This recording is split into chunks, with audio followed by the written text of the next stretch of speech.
Y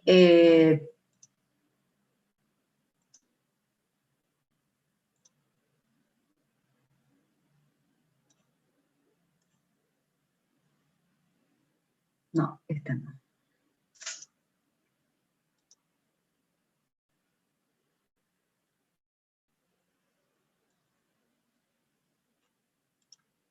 Esta.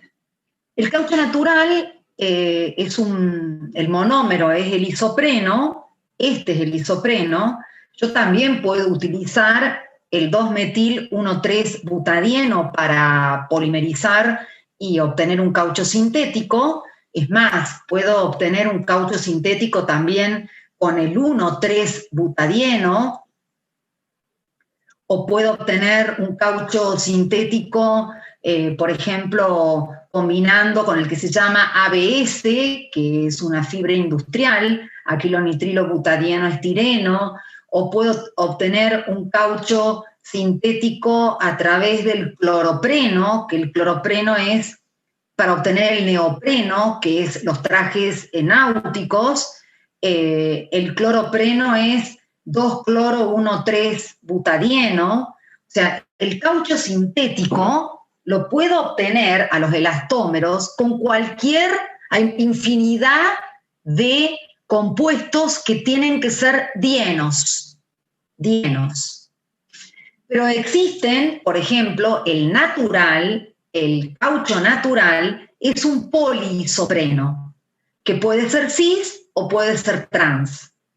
Nosotros dijimos que si hago una polimerización de este dieno, el peróxido produce la ruptura homolítica del doble enlace, me genera este radical e inmediatamente se produce la ruptura homolítica del otro doble enlace, generándose y reordenándose para formar un doble enlace en el interior de la cadena polimérica. Entonces, este volverá a atacar a otro dieno y me va a ir obteniendo la cadena polimérica de poliisopreno, donde voy a obtener estos dobles enlaces dentro de la cadena, pero esos pueden estar en conformación cis o en conformación trans, que la conformación trans le da mayor orden, mayor superficie de contacto entre cadenas poliméricas. Por eso es que un trans va a tender a un polímero más cristalino que una conformación cis. O sea, el caucho natural es poliisopreno, pero yo puedo obtener un caucho sintético con un sinnúmero de compuestos dienos, de diferentes dienos. Bueno, acá tiene un ejemplo de un caucho natural que tiene conformación cis, y acá tiene un ejemplo de caucho natural que tiene conformación trans.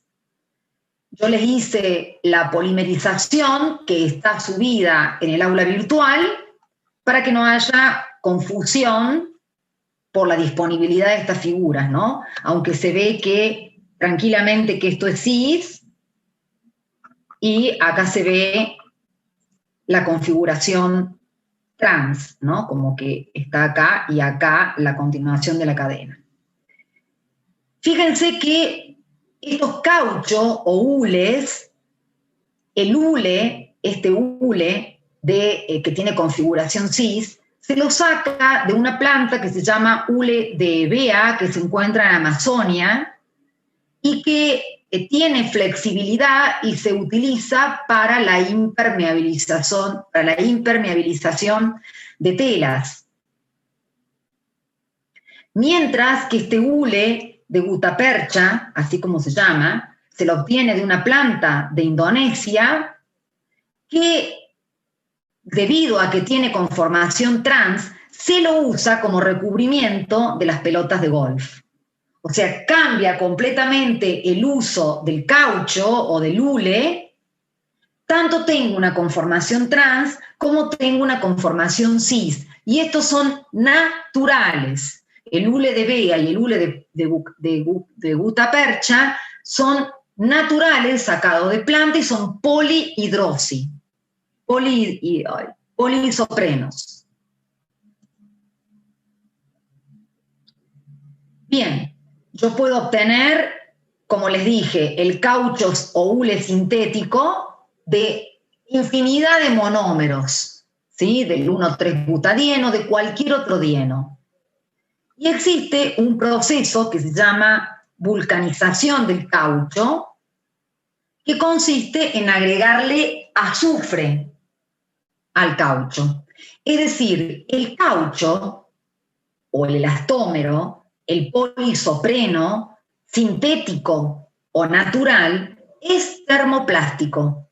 ¿Por qué es termoplástico? ¿Por qué? Porque tengo enlaces primarios covalentes en las cadenas carbonadas poliméricas y enlaces secundarios, en este caso fuerzas de Van der Waals, entre cadenas.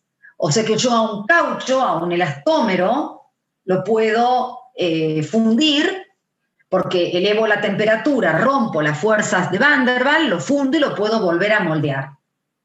Pero cuando lo empiezo a vulcanizar, que vulcanizar significa agregar azufre, el azufre comienza a romper estos enlaces pi y formar enlaces azufre entre cadenas carbonadas.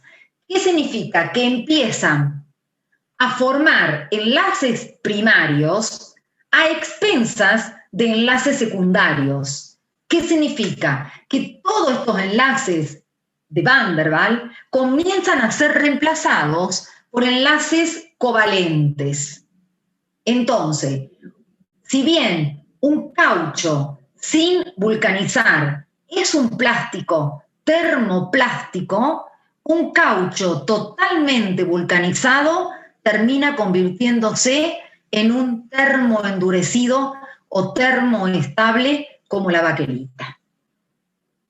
Para los neumáticos se usa, hay que vulcanizar el caucho porque el caucho es muy flexible para usarlo como neumático y necesito que tenga un 3 a un 10% de azufre para utilizar ese caucho en la fabricación de neumáticos. Porque tiene que ser lo suficientemente resistente como para que el auto funcione y lo suficientemente flexible también, porque no puede estar totalmente vulcanizado, como para soportar y amortiguar todo el rozamiento del piso, ¿no? Entonces tiene que tener una cantidad X de vulcanizado de azufre para poder ser usado como neumático. Lo importante de esto es comparar la estructura de un plástico sin vulcanizar y un plástico vulcanizado, como que en este caso, por supuesto que son polímeros de adición, son homopolímeros, la polimerización es por reacción en cadena, y tanto los sintéticos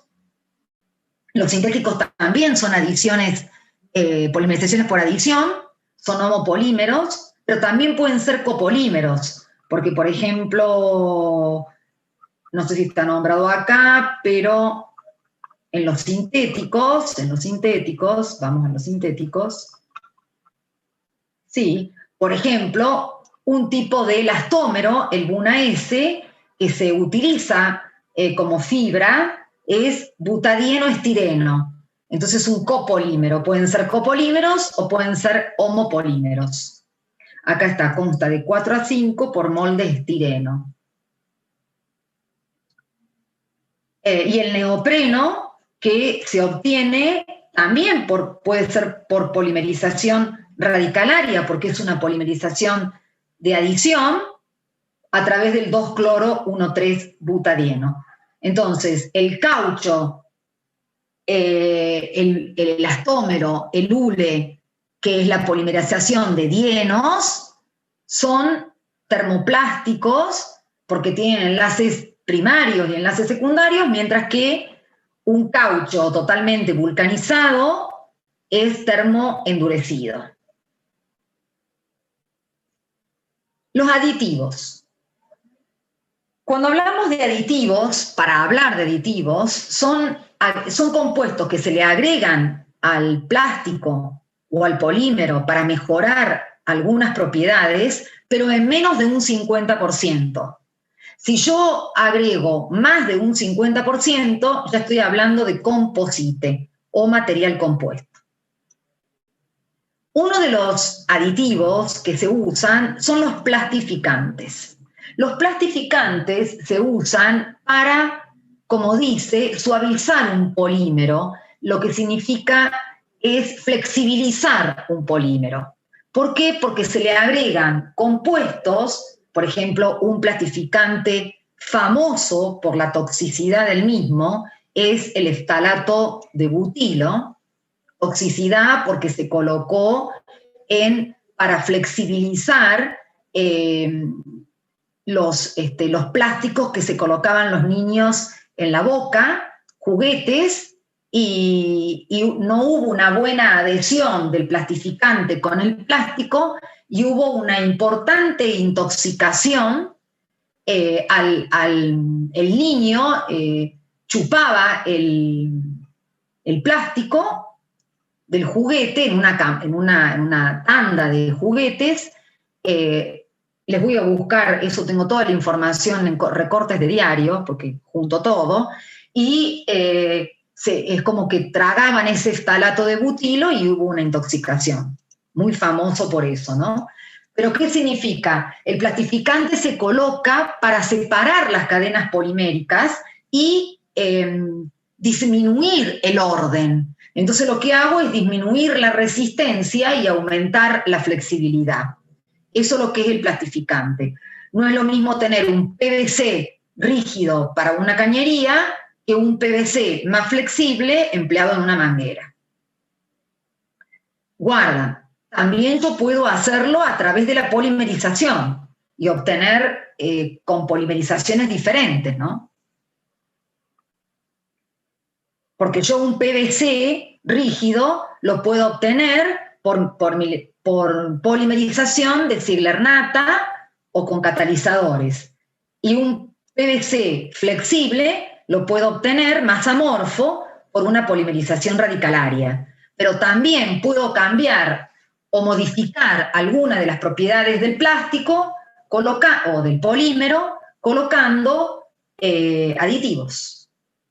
Pero hay que ver cómo siempre el aditivo con el polímero se va a enlazar como el colorante al sustrato, o por enlace covalente o por fuerzas intermoleculares. Pero hay que estar seguro de hacer una buena adhesión. También tenemos los rellenadores. Los rellenadores, a diferencia de los plastificantes, lo que hacen es aumentar la resistencia. Entonces yo puedo colocar rellenadores que pueden ser orgánicos, como celulosa o arcilla en rellenador inorgánico, lo puedo colocar entre las cadenas poliméricas, ocupando los volúmenes que quedan entre las cadenas poliméricas para aumentar la dureza o la rigidez, también a un menor costo, porque por ahí la arcilla o la celulosa me pueden salir menos que el propio plástico. Y el refuerzo también es para aumentar la resistencia del plástico o la dureza, pero se llama refuerzo a cuando utilizamos para polímeros de ingeniería, que usamos como refuerzos fibras de vidrio, que son láminas de dióxido de silicio. Entonces, también la idea del reforzador, del rellenador y del refuerzo es aumentar la rigidez o dureza o resistencia del plástico. La diferencia es que rellenador es más para uso de plásticos comerciales y refuerzos es más para uso de plásticos de ingeniería. Estabilizadores. Estabilizadores se usan compuestos con aminas o sulfuros que lo que hacen es estabilizar o reducir la degradación que puede tener un plástico debido a oxidación con el oxígeno del ambiente o degradación térmica con la temperatura. Entonces lo estabilizan a este plástico. El problema de todos estos aditivos es en el reciclado, ¿no? Porque es un tema con los aditivos. Al reciclar pierden propiedades también los plásticos. Retardadores de flama. Los plásticos son todos combustibles y el menos combustible de lo que hemos nombrado es el PVC. El PVC es el menos combustible de todos. ¿Por qué? Porque tiene cloro. Ustedes saben, y lo hemos visto en la unidad de oxidación, que la combustión es una oxidación drástica. Y se produce la combustión a través de radicales libres. Los cloros, como los halógenos, tienen la capacidad de frenar esta reacción oxidativa o esta reacción de combustión, porque como pueden generar y pueden bloquear estos radicales libres. Entonces, por eso el PVC, como tiene cloro, es el que menos combustible es.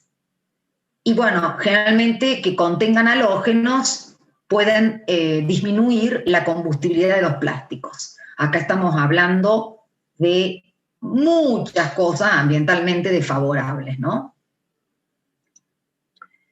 En cuanto al reciclaje de polímeros, bastante... el otro día me ponía a ver que acá había puesto el empleo de bolsa de tela u otro material en reemplazo de bolsas de polietileno. Y este libro, cuando yo saqué el libro de orgánica, fue en el 2010, o sea que hace 10 años que estoy diciendo de la bolsa de tela y todavía voy al supermercado y se usan las bolsas de plástico, aunque dicen que son biodegradables, que ya vamos a ver un plástico biodegradable. Y voy a hablar del plástico biodegradable, los pros y los contras. Bien, el tema del reciclaje de plástico es todo un tema y el mayor problema del reciclaje es de los plásticos comerciales. Porque de última, si yo estoy en una industria y estoy trabajando con plásticos de ingeniería, bueno, yo me hago responsable de los residuos, ¿sí? Los plásticos comerciales que van a estar por todas las ciudades y por todas las regiones. Y lo más problemático del reciclaje de plástico es la recolección. Lo primero para recolectar los plásticos es clasificarlos, porque si el peor error que puedo cometer es reciclar plásticos diferentes. Porque ya con el reciclado del propio plástico puedo disminuir las propiedades mecánicas y volver a agregarle aditivos cuando vuelva a moldearlo, depende para lo que quiera. Si yo reciclo plásticos que son diferentes y los fundo al PVC junto con el polietileno y junto con el polipropileno, y bueno, la verdad que de fundir esa mezcla no voy a tener resultados óptimos. Para clasificar estos plásticos es que se los clasifican con un triángulo de 3 flechas indicando un número. Y aún hoy veo plásticos que todavía no tienen esta clasificación, que no lo tienen indicado. El número 1, por supuesto, que es el PET, que es el terestalato de polietileno, el plástico comercial más usado.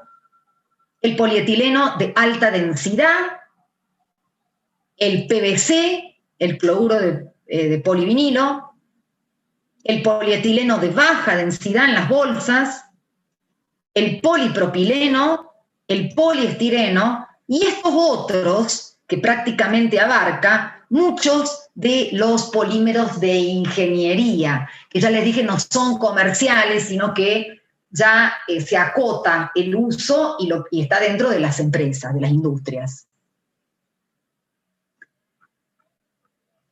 Bien, y la recolección es un tema, ¿no? La recolección de los plásticos. Bien, y lo que quiero decir, para terminar,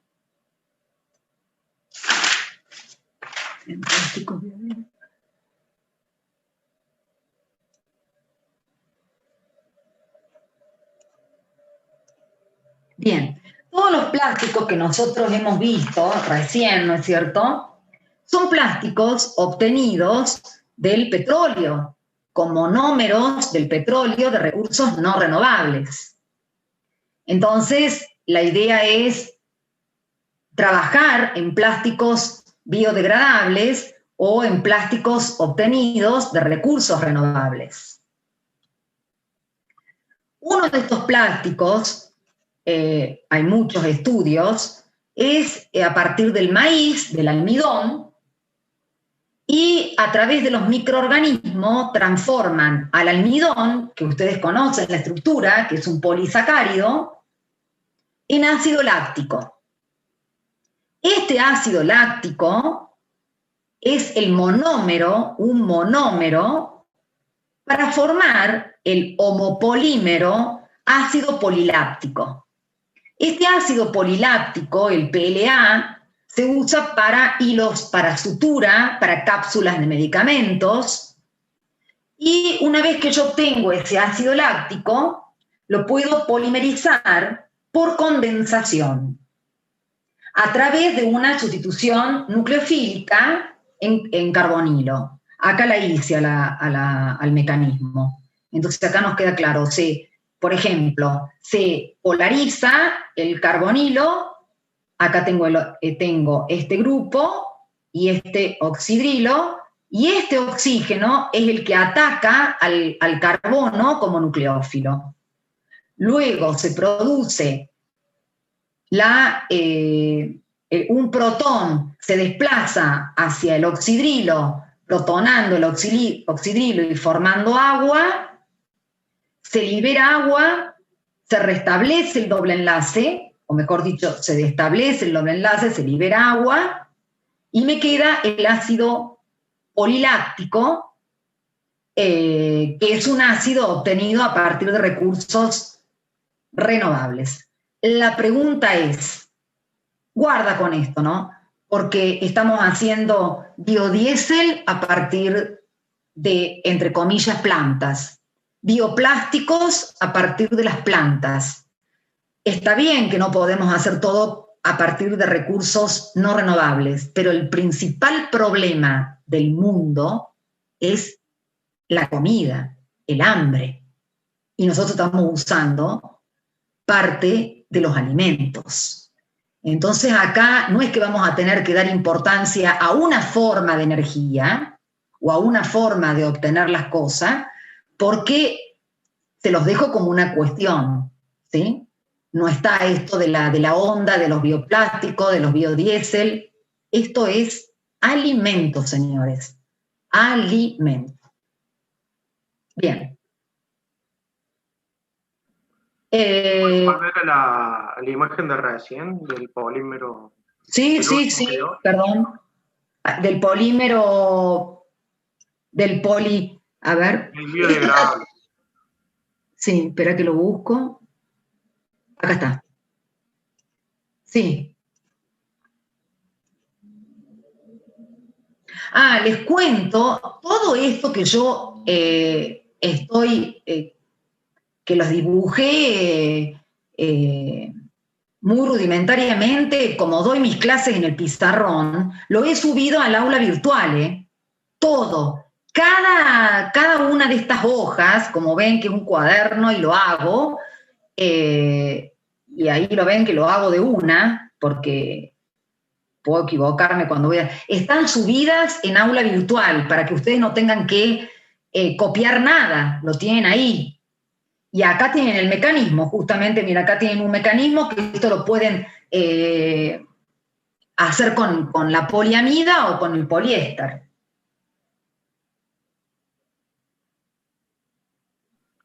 ¿Se entiende? Si me permite agregarle algo de lo que estaba diciendo recién con la utilización de los alimentos. Sí. En realidad el mayor problema es el uso de la tierra. Con los agroquímicos. Sí, en realidad por la misma, digamos, la misma cantidad de superficie cultivable, son mucho más como decirlo, los productos que se necesitan.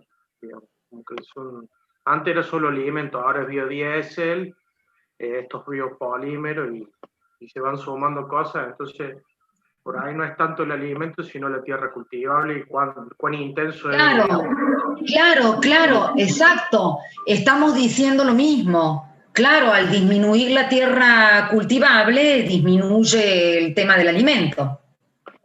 Le hago una pregunta, recién nombro la sutura. Esta es digamos, la tanza que se usa que es bioabsorbible. Claro, exacto. Y puede haber otros polímeros. Yo les nombro este, ¿no? Hay muchos. Yo les nombro este porque, bueno, un ejemplo. Sí, porque ahora digamos, lo que se está usando, antes se usaba, digamos, sacar los puntos, pero de un tiempo a esta parte lo que se está empezando a usar son esos puntos bioabsorbibles. O sea, que le hacen la sutura y el mismo cuerpo Sí, va absorbiendo el punto. sí, es lo que se usa, sí. No sé si es exactamente este o puede haber otro, pero sí se usan para hilos para sutura y se absorben.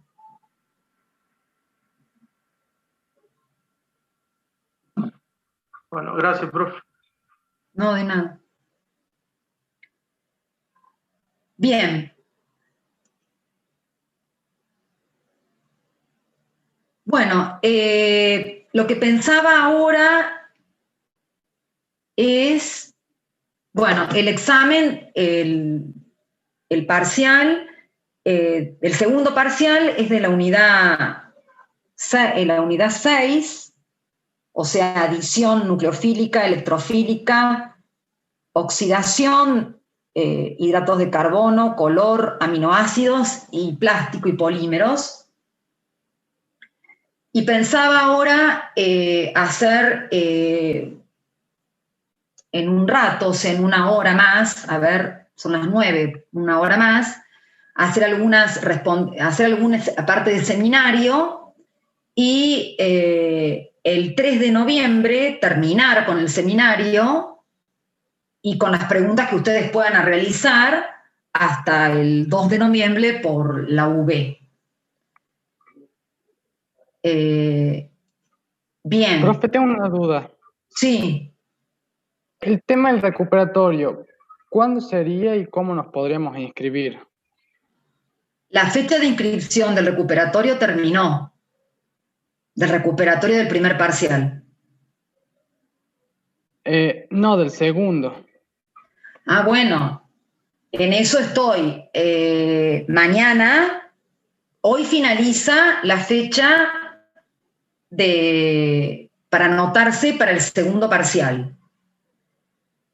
Aparentemente, el segundo parcial se rinde el martes 10. Y la gente que recupere ese parcial, probablemente el recuperatorio del segundo parcial se va a hacer el martes 17, no el martes 12. Y no se van a tener que inscribir porque yo voy a corregir el segundo parcial de teórico y la gente que tenga que recuperar directamente voy a hacer Zoom para esa gente que tiene que recuperar el martes 17. ¿Se entiende lo que quiero decir? Sí, profe. O sea, el martes 17 se termina. No creo que para el recuperatorio del primer parcial de teórico tengo 60 personas ya anotadas, por lo tanto no creo poder hacer el recuperatorio del segundo parcial para el día 12. De todos modos, tengo que analizar la situación de cuántos son los que recuperan, cuántos son los que hacen el segundo parcial, para poder planificar los Zoom y para poder decirles a ustedes con anticipación las modificaciones en el cronograma, como les dije del primer día de clase, que esto se tiene que modificar. Los exámenes por Zoom, los parciales por Zoom, a mí me llevaron 3 días. Y entonces yo no puedo respetar una planificación, la respeto como puedo y lo hago como puedo, porque realmente son 3 días que me llevaban a tomar un parcial. Y ahora yo nunca, si yo programo y planifico para 16 semanas. Por lo tanto, las clases deberían terminar el 12 de noviembre. Si no puedo, porque no me alcanzan las horas del día para tomar un examen, y bueno, la planificación seguirá a la siguiente semana. El lunes 16 hay examen de orgánica, examen final, tendré que tomarlo el martes 17 al recuperatorio del segundo parcial. Pero ya una vez que hoy cierre la inscripción del segundo parcial, porque si para el segundo parcial a mí se inscriben 80 personas, yo ya el recuperatorio del primer parcial no lo puedo tomar el 12, y los recuperatorios pasan todo para otra semana. O sea, yo tengo que ver la situación de cuántos se anotan, que supongo que hay muchos que se anotan y tampoco van a ir, pero la situación de los que se anotan para poder yo planificar y poderles dar una respuesta. Por eso es que puse como fechas límites, porque si espero hasta el final no puedo organizar nada. Y necesito organizar, porque se saturan los mails, porque se saturan, necesito ver cuánto Zoom preparar, y bueno, es así, es virtual, ¿qué le vamos a hacer? O sea que mañana, o a más tardar el jueves, ya van a tener todo informado por el aula virtual, cuántos Zoom son, a qué horas son, a quién le corresponde qué Zoom, y todas las pautas de los parciales, para que el 3 hagamos todas las consultas que queden, y para que terminemos con los parciales recuperatorios y cerremos el cuatrimestre. Bien. Lo que pensaba ahora era, acá voy a empezar, por ejemplo, con el ejercicio 1 del capítulo de adición, que es el capítulo 6, donde habla en el punto 1 pone un alquino, y en el punto 2 también pone alquino, pero este es el etino, y este es un etino, pero sustituido, en lugar de un hidrógeno, un grupo, un anillo. Sabemos, voy a empezar a analizar sabemos que los alquinos, igual que los alquenos, dan adiciones electrofílicas. Entonces, si a mí me piden agua con sulfúrico, el sulfúrico está usado como un ácido de Bronsted y va a seguir la regla de Markovnikov, ya que este alquino es asimétrico. Entonces, el agente electrofílico es el protón del ácido sulfúrico, que se adiciona al carbono con más hidrógenos para formar el carbocatión más estable. Luego, ese carbocatión está rodeado por agua, y el oxígeno del agua ataca, formando esta especie protonada. Se libera el protón al medio, o sea, para restablecer el ácido catalizador, el ácido sulfúrico, y me da un enol. Sabemos que el enol tiene una estabilidad termodinámica relativamente baja, y por lo tanto el enol se reconvierte en la acetona. Acuérdense que del equilibrio cetoenólico, que es lo primero que vimos, que en medio ácido, en medio básico o en medio neutro, la cetona está en un equilibrio con su enol. Por supuesto que al tener este carbocatión está estabilizado por resonancia, porque se encuentra en un orbital P vacío, paralelo a los orbitales P del anillo. Entonces, no me tengo que olvidar de realizar la resonancia o la deslocalización que estabiliza el carbocatión con los electrones del anillo, respetando que no puedo tener una carga positiva en un carbono donde tenga 4 enlaces y menos 5 enlaces. Ahora, si yo planteo en un alquino de este tipo, no puedo formar carbocatión. No aplica la ley de Markovnikov. Es un alquino simétrico y encima, bueno, es terminal. Los hidrógenos están en carbonos terminales. Entonces, ¿cuál va a ser? O sea, la etapa lenta acá es la formación del carbocatión, como toda adición electrofílica.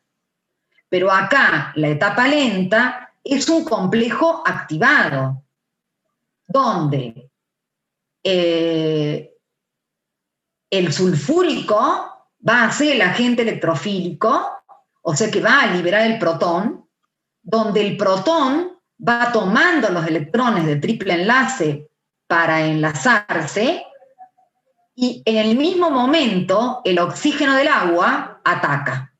Yo hice que el sulfúrico atacara a este carbono, o sea que este protón atacara acá, pero podría haberlo hecho al revés, o sea, es totalmente indistinto donde el protón del sulfúrico va a atacar. Pero acá no hay formación de carbocatión, acá me hubiera faltado poner los corchetes con el estado de transición.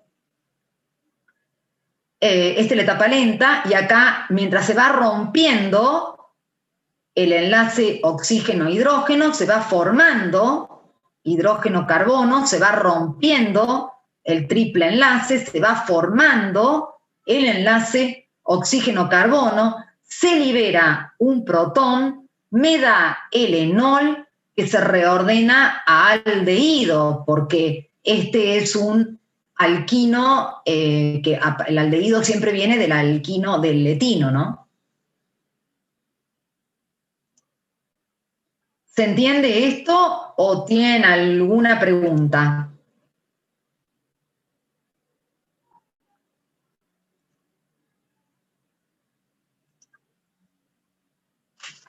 Bien.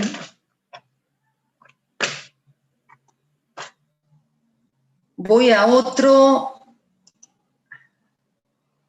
Por ejemplo, el ejercicio 11, también de la guía de adición, dice: ordene los siguientes compuestos de acuerdo a su reactividad creciente frente a un halógeno, si se trabaja a temperatura ambiente.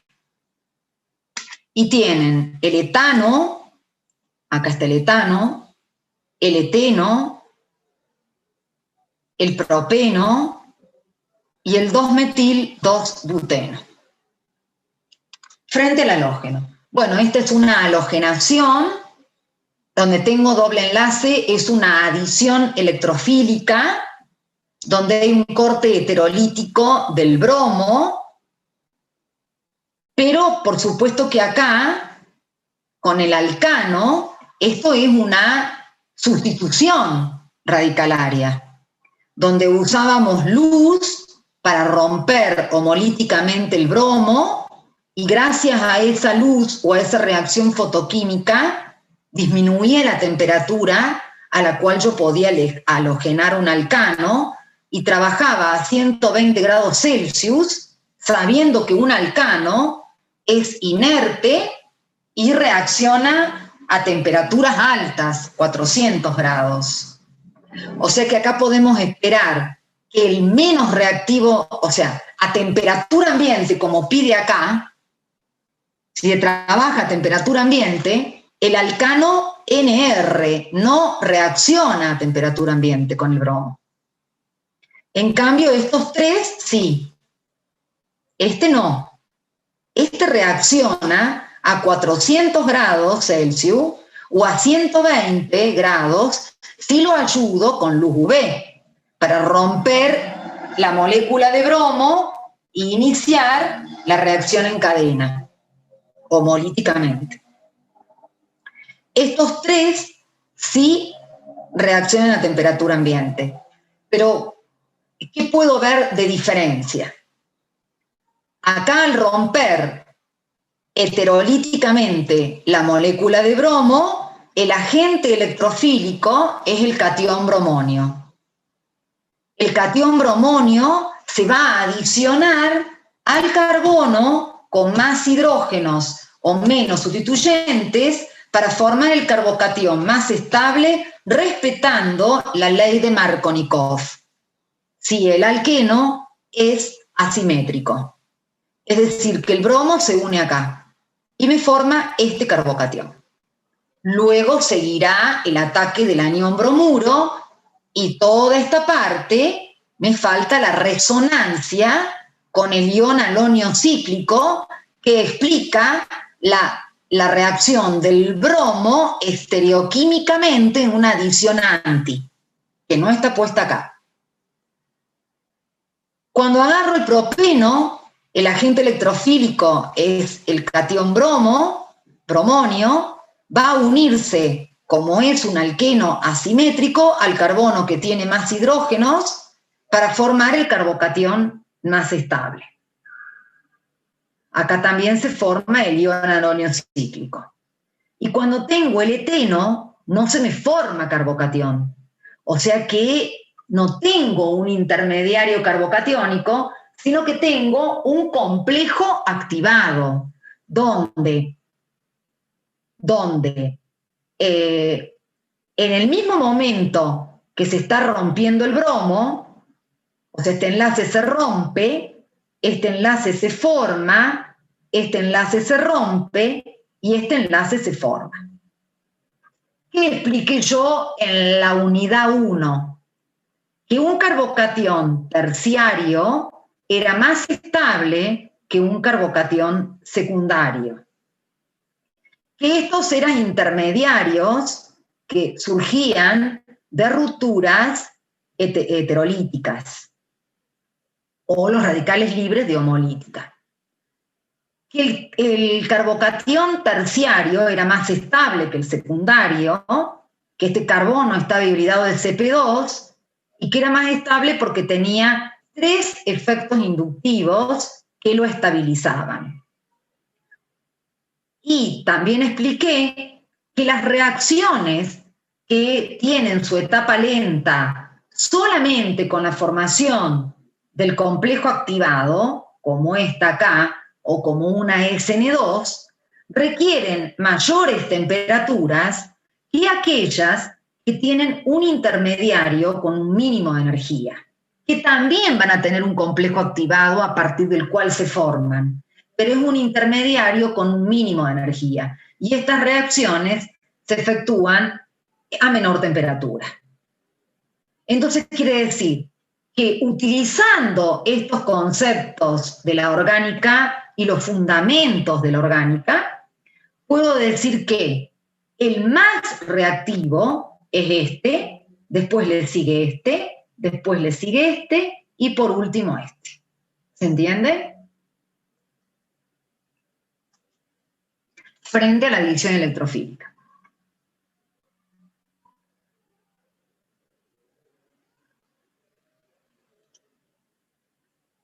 El ejercicio, si no hay ninguna pregunta, sigo. El ejercicio 16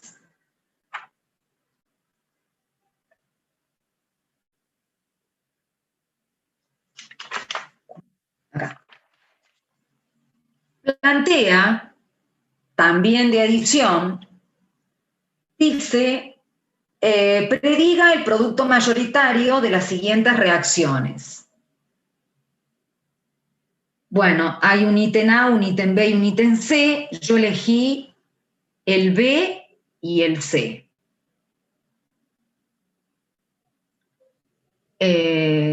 Elegí el B, el A es lo mismo, pero elegí el B porque hay una transposición.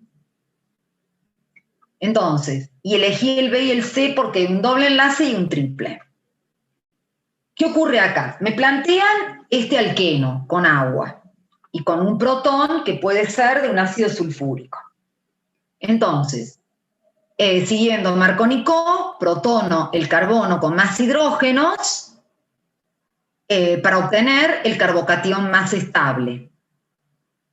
En el producto A no tiene estos metilos, o sea que ahí quedé, ¿no es cierto?, en ese carbocatión. Pero acá, al tener la posibilidad que me brinda la cadena carbonada de producir un carbocatión terciario, se hace.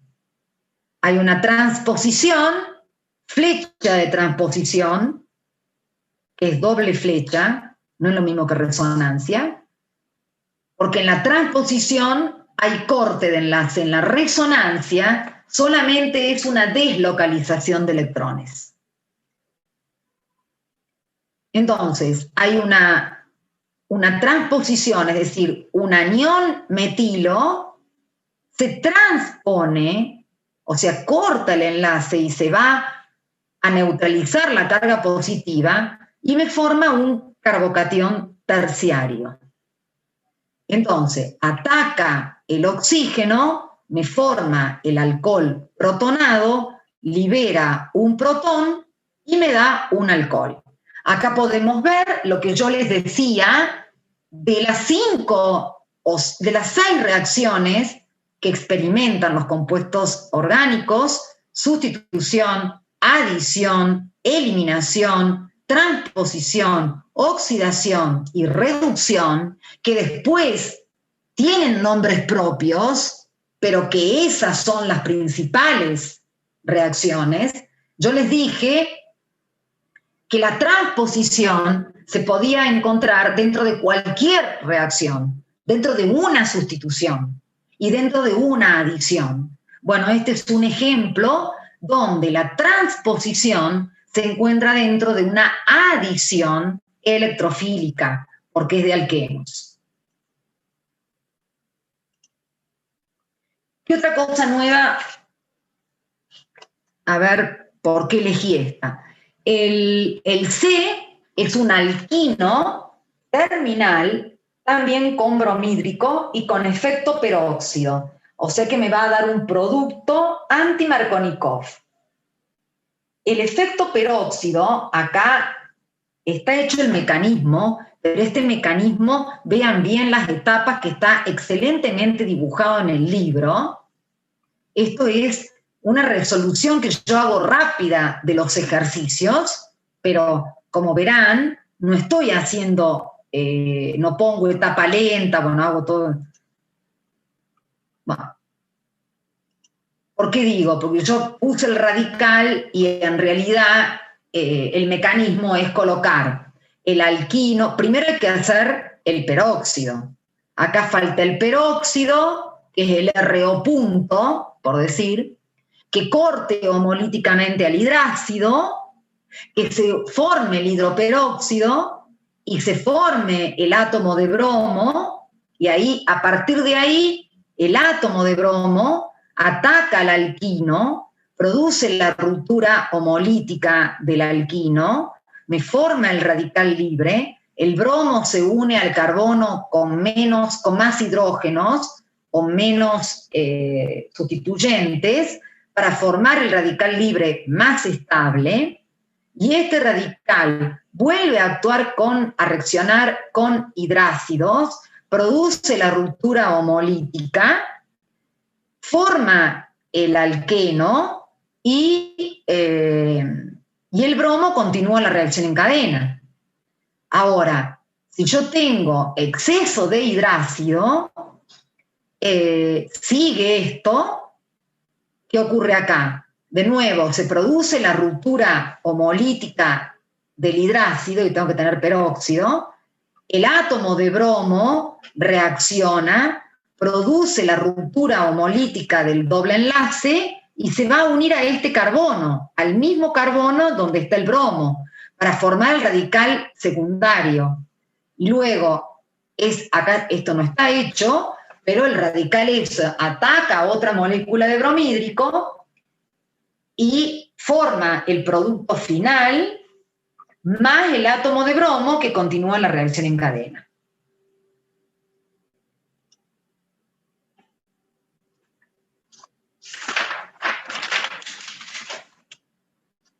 ¿Alguna duda de eso?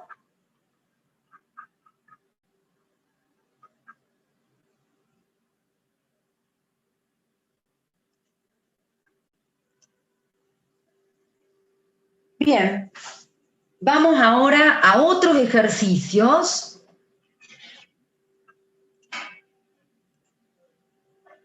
Por ejemplo, el ejercicio 17, que dice: ordene los siguientes alquenos según la reactividad, creciente o no, no importa, uno pone uno al más reactivo y listo, con el bromhídrico. Bueno, es muy parecido al que ya hicimos. Tengo el eteno o etileno, tengo el 2-metilpropeno y tengo el 2-buteno. Bueno, este forma un complejo activado, porque en el mismo momento que el bromhídrico se va rompiendo el doble enlace y se va adicionando el bromo y el hidrógeno. Me daría un haluro de alquilo. Acá, esto es una adición electrofílica, el electrófilo es el protón, es decir, se protona acá, se adiciona en el carbono que tiene más hidrógeno, siguiendo Markovnikov, me forma el carbocatión más estable terciario, y este me forma un carbocatión terciario. Mientras que este me forma un carbocatión secundario. O sea que de acuerdo a lo que hemos charlado, este es el más reactivo porque forma un carbocatión terciario, porque al formar un carbocatión terciario, la energía de ese intermediario es menor, la energía del complejo activado que lo forma es menor, y por lo tanto la energía de activación, que es la diferencia de energía entre los reactivos y el complejo activado, es menor, y por lo tanto la velocidad de reacción es mayor, por lo tanto puedo realizar la reacción en condiciones más suaves o en las mismas condiciones va a ser más reactivo.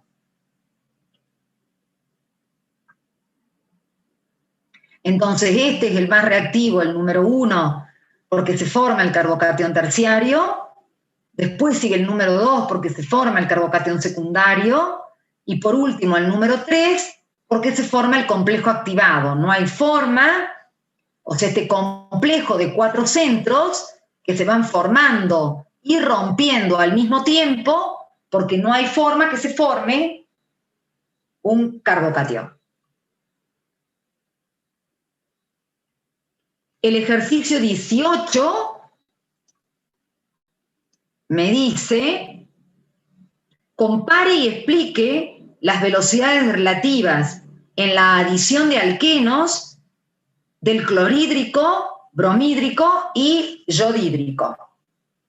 Bueno, saben que el yodhídrico es más reactivo que el bromhídrico y más reactivo que el clorhídrico, porque es un hidrácido más ácido, o bueno, en este caso, acuérdense, bueno, al ser más ácido libera más fácilmente el protón, y acuérdense que en este caso conviene ponerlo sin agua, porque el agua, bueno, está en la 19, la 19 dice, ¿por qué se usan hidrácidos gaseosos secos sin agua, y no soluciones acuosas para preparar los haluros de alquilo a partir de alquenos? Bueno, o sea, se contesta las dos, porque el agua puede competir.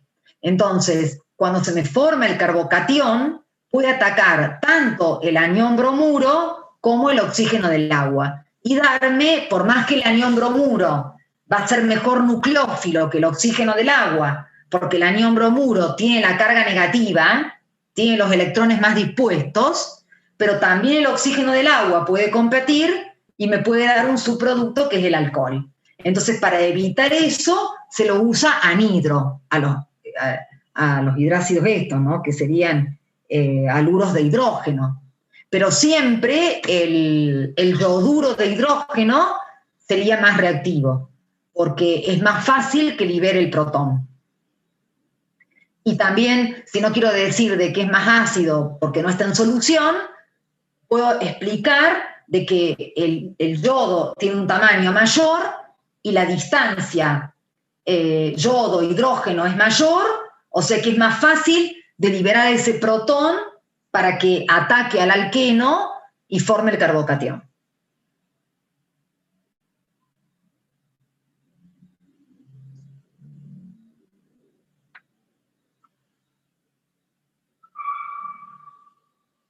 Bien, el ejercicio 20, también de adición, dice, hay varios del 20, pero yo hice el B, elegí el B y el D, esos dos. Bueno, por eso les digo que después puedan, cualquier otra duda, me preguntan en los foros de consulta de cada unidad, cualquier duda que tengan, pero la fecha límite para usar estos foros es el 2 de noviembre. ¿Por qué puse el 2 de noviembre? Porque entonces el 3 de noviembre, que es la consulta final de todo, puedo responder, y ese es el último momento de encuentro, y después quedan los exámenes. El 20. Obtenga justificando su respuesta el punto B. El punto B, fíjense, esto lo elegí porque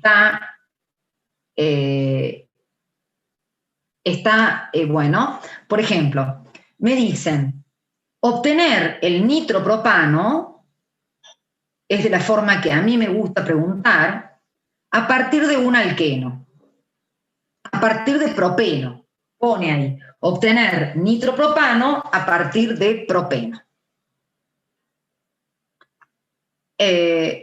Por supuesto que acá estoy usando una adición electrofílica con una SN2.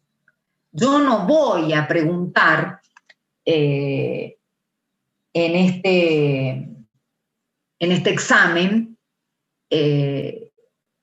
sustituciones nucleofílicas que son de la unidad 4. Pero no hay mejor forma que evaluar de modo integrado, ¿no? Pero no voy a preguntar, sino que me voy a basar en las unidades, ¿no? Pero sí, en los recuperatorios puedo preguntar propiedades físicas de cualquiera. Tanto en el 1 como en el 2 voy a preguntar las propiedades físicas de cualquier compuesto. Acá yo tengo que hacer dos reacciones. A partir de un alqueno, puedo hacer una adición electrofílica con un hidrácido con peróxido, porque es una adición efecto peróxido que me da un compuesto anti-Markovnikov, porque como el peróxido me produce, sería un efecto peróxido acá, no sería adición electrofílica, un efecto peróxido, ¿no? Es una adición, pero no electrofílica. Ahí está mal eso. Es un efecto peróxido. Porque el peróxido se produce una ruptura homolítica y produce una ruptura homolítica del bromhídrico, va a formar hidroperóxido de alquilo y me queda el átomo de bromo. El átomo de bromo es el que ataca y se va a unir a este carbono, produciendo el radical libre que después reacciona con más bromhídrico y termina dándome este producto, que es el producto anti-Markovnikov, porque el producto Markovnikov siempre me da un haluro interno, porque como siempre se va en el producto Markovnikov, al ser el agente electrofílico el protón, y al formarme un carbocatión más estable que es interno, el halógeno va a atacar y me va a formar un haluro de alquilo interno. En cambio, el anti-Markovnikov es un haluro de alquilo terminal, digamos. Una vez que logro con este efecto peróxido, lo pongo, por ejemplo, con nitrito de sodio, que era un nucleófilo ambivalente, y a través de una SN2, el nitrógeno es mejor nucleófilo que el oxígeno porque tiene menor electronegatividad el nitrógeno que el oxígeno y dispone más fácilmente los electrones, produce el ataque al carbono por el lado opuesto al grupo saliente, que es el bromo, me forma un complejo activado como etapa lenta y obtengo el nitropropano.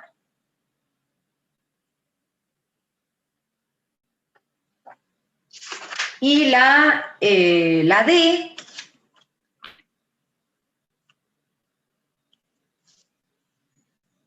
tengo un alqueno, el propeno, con hidrácido, pero ahora sí es una adición electrofílica porque no tengo el peróxido. De todos modos, que no se confundan, el peróxido es un efecto peróxido, no es electrofílica porque electrofílica es con carbocatión. El otro es con radicales libres. Bueno, acá me piden, o sea, no me ponen, obtenga, ¿esta cuál sería? La D. Me piden, obtenga el ácido 2-propano-sulfónico, acá está el ácido 2-propano-sulfónico, partiendo del propeno. Pero el 2-propano-sulfónico. No el 1-propano-sulfónico. Si hubiera sido el 1-propano-sulfónico, lo tendría que haber hecho como hice el anterior, con efecto peróxido. Pero como es el 2-propano-sulfónico, lo tengo que hacer con adición electrofílica sin efecto peróxido, siguiendo Markovnikov. Entonces, se produce una ruptura heterolítica que no necesito colocarle ningún catalizador porque el alqueno con temperatura produce la ruptura. El protón ahora es el agente electrofílico que se adiciona al carbono con más hidrógenos para formar el carbocatión más estable. O sea que se me forma este carbocatión secundario con la carga positiva acá. Entonces el anión bromuro ataca y me forma este bromo, el 2-bromo-propano, que es el producto Markovnikov. Este sería el producto anti-Markovnikov. Este solamente lo puedo hacer con bromhídrico. Este no. Luego coloco un nucleófilo ambivalente como el bisulfito sódico y a través de una SN1, porque yo tengo que formar un carbocatión acá, tendré que ponerle también agua, que también puede competir ahí, se me complica, pero tengo que estabilizar de alguna forma el carbocatión, y que el azufre, al ser menos electronegativo, es un mejor nucleófilo, se una al carbocatión para formar el ácido alcano sulfónico. Esta es una reacción que sí o sí voy a tener un subproducto. Y esta tengo el nitrito, ¿no? El nitrito de alquilo.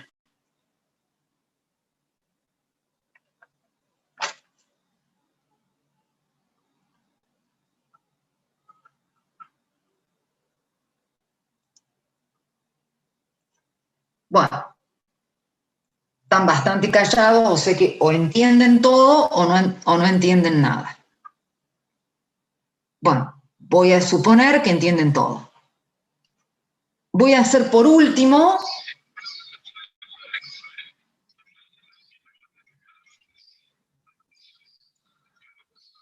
Sí, pero yo te digo una cosa. Acuérdense que todas las temperaturas, a no ser, por ejemplo, supónganse, empecemos con adición nucleofílica y adición electrofílica. Todas las temperaturas son 50 grados, porque todo lo que en el libro no aparezca temperatura es 50 grados. ¿Dónde tenemos una mayor temperatura? Eliminación ya la vimos. En oxidación cambian un poco las temperaturas, ¿no?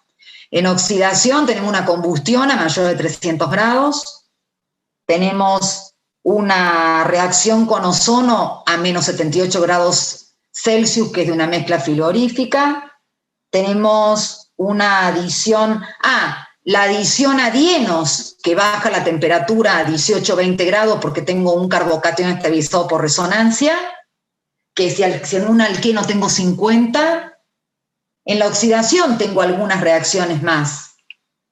Y luego, en hidratos de carbono, no tengo ninguna otra cosa.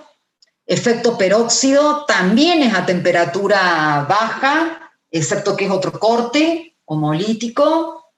En colorantes tampoco, salvo la síntesis de un colorante que la tengo que hacer con la reacción de la sal de diazonio, pero también con un fenol o con una anilina tengo 40 grados o 30 grados porque es activante.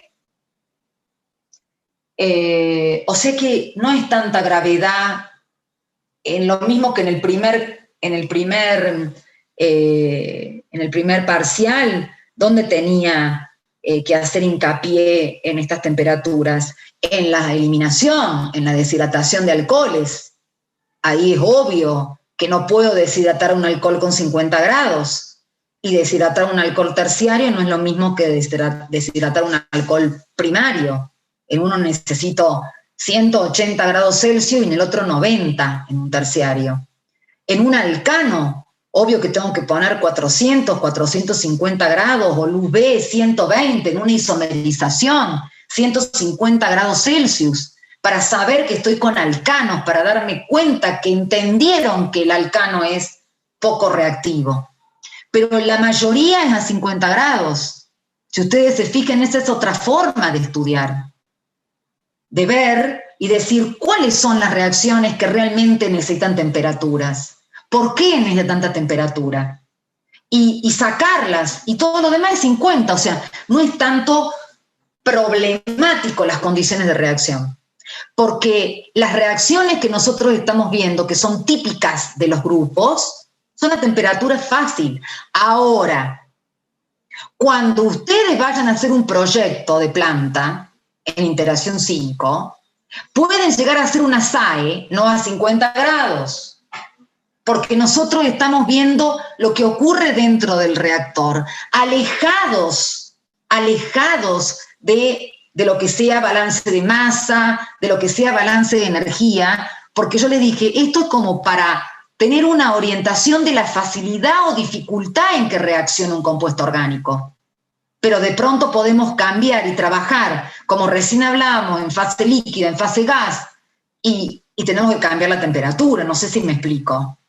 Pero si ustedes ven, todas las reacciones que son típicas de los compuestos orgánicos se hacen a temperatura baja, ¿se entiende? Pero sí, seguramente les voy a preguntar las condiciones y seguramente una va a tener un gráfico. Y los gráficos también son fáciles, porque tienen dos tipos de cinética. Y yo se lo expliqué. El gráfico que corresponde al complejo activado y el gráfico que corresponde al intermediario de mínima energía. Entonces, una adición electrofílica que me da un carbocatión tiene un gráfico con un intermediario. Ahora, una oxidación, las oxidaciones, bueno, no le voy a pedir gráfica, pero supongamos que le pidiera gráfica, un molosónido o un ozónido es un intermediario, no es un complejo activado que se va rompiendo enlaces y formando enlaces, es un intermediario.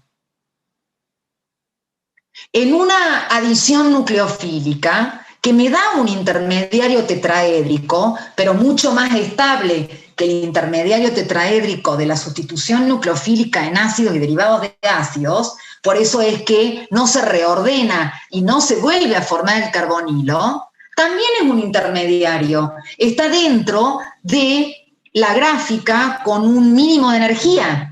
Quiere decir que prácticamente todas las reacciones tienen una gráfica con un mínimo de energía, excepto ¿quién? Una SN2. Hasta la que vimos recién, una adición formando un efecto peróxido, tiene un radical libre. El radical libre es un mínimo de energía. Entonces nos encontramos que muchas de las reacciones, a no ser la adición en un eteno, que forma esa especie que se está formando, todo lo que se está formando y se está rompiendo en el mismo momento, eso es complejo activado. Eso es como una SN2 la gráfica. Y lo hemos visto, porque yo les dije, acá es dividir, acá tenemos los compuestos orgánicos dan 6 reacciones, los compuestos orgánicos tienen 3 fuerzas intermoleculares, los compuestos orgánicos tienen 2 tipos de cinética, bien claro, dentro de estas reacciones, que en orgánica las separamos como complejo activado e intermediario, porque en otras reacciones no van a hacer esa separación, sino que ustedes van a trabajar el reactivo, ese estado inestable por el que tienen que pasar las moléculas para romperse, para acercarse, y el producto. Pero yo les estoy enseñando orgánica. ¿Cómo no les voy a diferenciar si es el mecanismo de reacción? Y también les dije, en cuanto a las propiedades físicas y a la estructura, cómo va hibridando el carbono y cómo nos presentamos con diferentes estructuras. O sea, tiene una lógica, tiene un razonamiento y tiene una forma de agrupar las cosas para estudiarlas razonadamente y vinculadas.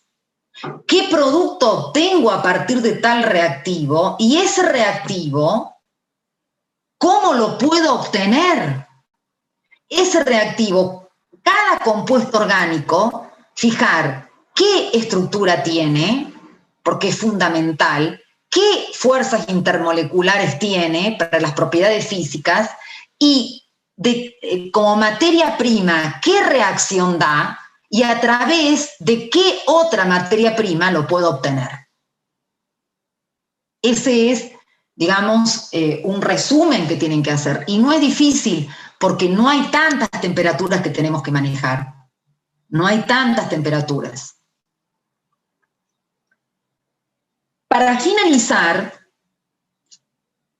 porque después el 3 vamos a seguir con más clases de consulta, el ejercicio 23, ¿qué dice el ejercicio 23? Lo perdí.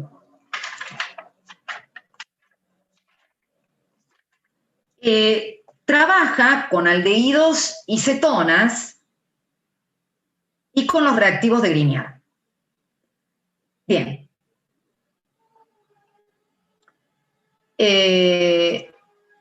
si tenemos aldehídos y cetonas, son adiciones nucleofílicas.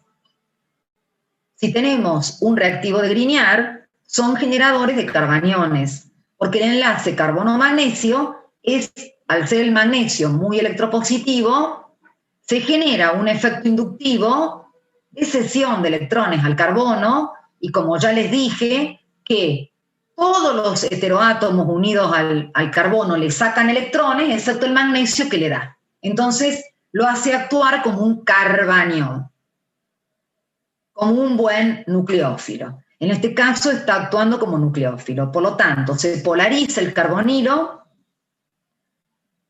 el carbanión ataca al carbono positivo y el oxígeno negativo se une con el magnesio y con el cloro. Esto es el producto de adición. Yo acá veo la adición, cómo se adicionó esas dos especies en el carbonilo, en el doble enlace. Pero ¿cuál es el problema? Esta especie no es estable termodinámicamente, o sea que se tiene que reformular. Entonces, con agua se produce una reacción ácido-base, el protón acá y me da un alcohol. Lo único que hice es colocarlo mejor al alcohol, porque es carbono, hidrógeno 3, carbono 2, oxidrilo, y me da un halogenuro básico de magnesio. O sea que yo puedo obtener un alcohol primario de un aldehído. Y de hecho esta reacción está en el libro. La cetona, perdón, un aldehído, pero ahora un aldehído que no sea el formaldehído, no tengo cadena carbonada. Acá yo puedo tener cualquier cadena carbonada, ramificada o no. Este representa a todo el resto de los aldehídos. Y también un aromático. De nuevo, se polariza el carbonilo, en la parte negativa se une el magnesio y el cloro, y el metilo, que es mi nucleófilo, ataca al carbono. De nuevo, este sería el producto de adición, ahí veo, pero este va a ser mi intermediario.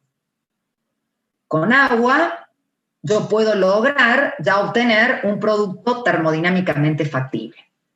Ustedes pueden observar acá que este intermediario tetraédrico, a diferencia del intermediario tetraédrico de las sustituciones nucleofílicas en ácidos o derivados de ácidos, no está unido a tanto átomo electronegativo como para tratar de volver a formar el doble enlace. Por eso no lo forma, por eso dan adición. Aparte dan adición porque los aldehídos y cetonas no tienen buenos grupos salientes como un derivado de ácido, ni tampoco tienen grupos que pueden ser transformados en buenos grupos salientes como un oxidrilo de un ácido. Por eso dan adición nucleofílica. Entonces, con el agua hay una reacción ácido-base, me queda un alcohol secundario más un halogenuro básico de magnesio. Luego se pone o sea que obtengo un alcohol secundario. Con una acetona, de nuevo, se polariza el carbonilo, ataca como nucleófilo, el magnesio se une al oxígeno negativo, me da el intermediario tetraédrico, que se reordena o reacciona con agua, no se reordena, sino que reacciona como una reacción ácido-base, rápida, esta es la etapa lenta, me da el alcohol terciario más un halogenuro básico de magnesio. Esta reacción está en adición nucleofílica de aldehídos y cetonas con carbono como nucleófilo, porque hicimos con oxígeno como nucleófilo, con nitrógeno, con oxígeno como nucleófilo hicimos la obtención de los hemiacetales y acetales cíclicos, hemicetales, hemiacetales, cetales y acetales, no cíclicos, eso lo vimos en el hidrato de carbono. Ahí es como oxígeno como nucleófilo.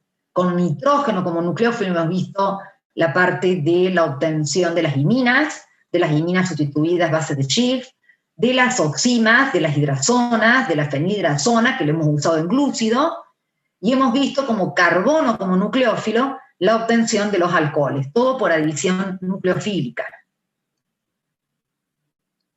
Y acá, esta parte ya la hemos visto en la unidad 4, cuando vimos sustitución nucleofílica de alcoholes, que usábamos estos reactivos de Grignard como nucleófilos, y que yo les dije que los reactivos de Grignard, y también la unidad 4 en derivados de ácidos, no podían estar en presencia ni de dióxido de carbono, ni de oxígeno, porque, ni de agua, ni de alcohol, porque se descomponían.